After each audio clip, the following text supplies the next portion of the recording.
प्रणाम। हमरा YouTube channel में रउआ लोग के बहुत बहुत स्वागत बा। रउआ लोग कैसन बानी कि सब लोग माता जी के कृपा से सब लोग खुशी से रही, रउआ लोग राजी खुशी से रही, हमहू खुश रही, सब कोई के भगवान खुश राखस। तब नु वीडियो आ गाना सब देखल जाई ना तो कैसे होई। तो हम सब भगवान से प्रार्थना करतानी कि रउआ सब लोग के भगवान खुश रखस। हमर वीडियो देखत रही, गीत सुनत रही, हमरो पर ध्यान दी कि हमरा के सब्सक्राइब कल मत भूलाए। एगो रउआ के हम माता जी के गीत गा के सुनावतानी, कीर्तन करवाई, चाहे शिव चर्चा कराई, चाहे एहुमती गाई, तो चाहे नवरातन में गाई। तो ई माता जी के भजन हमरा प्यारा लागेला। एगो हमरा तो मने अच्छा लगल। अब देखी रउआ लोग के अच्छा लागी तो खुद हमरा के सब्सक्राइब रउआ कल ना भूले।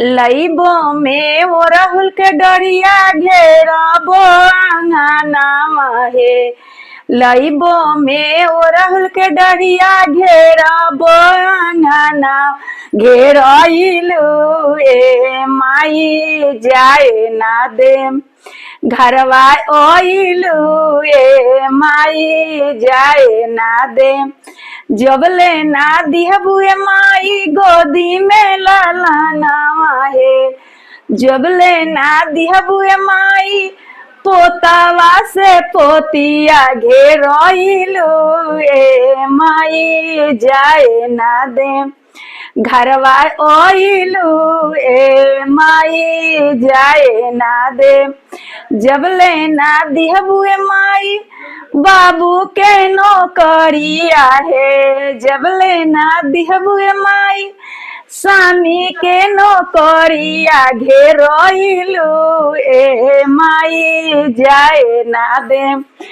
घरवा ओइलू ए माई जाए ना दे।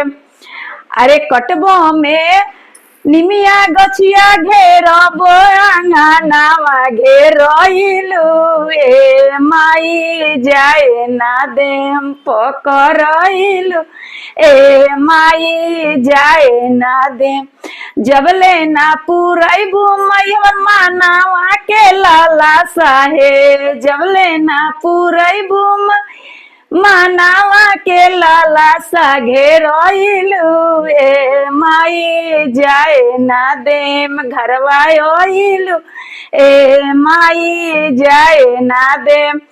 इतना ही रखी माता जी के भजन सब कुछ के लगा लगा के बा कीर्तन कराई, शिव चर्चा